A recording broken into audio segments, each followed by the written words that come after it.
मजीद खबर शामिल करती हैं सियालकोट से। सीईओ जियाउल्लाह खान ने कहा है कि एल्युमिनियम इंडस्ट्री ने साउथ एशिया तक अपनी रसाई हासिल कर ली है और डिमांड में रोज बरोज इजाफा होता जा रहा है। कस्टमर्स की तवक्कात पर पूरा उतरने के लिए अपनी कोशिशों को जारी सारी रखें।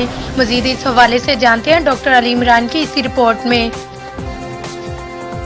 एल्युमिनियम के शोबा से तल्लक रखने वाले ताजरों के एजाज में मुनक्कदा तकरीब में सियालकोट, डस्का, पसरूर, समरिया, चुंडा और नारोवाल के ताजरों ने भरपूर शिरकत की। तकरीब से खिताब करते हुए जियाउल्लाह खान ने कहा कि जदीद टेक्नोलॉजी की बदौलत एल्युमिनियम इंडस्ट्री ने नौ ख्वाबों को सच करके दिखाया है। अब वक्त का तकाजा है कि एल्युमिनियम की दुनिया में एनालाइजिंग मल्टी कलर्स की बदौलत इंडस्ट्री में जिद्दत का सबब बनी।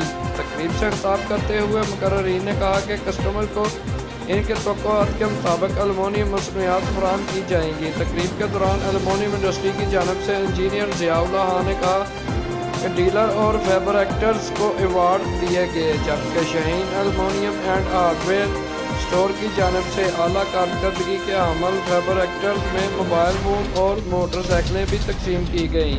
कैमरामैन टीम के साथ doctor Ali Imran, city 5 news, Sialkot.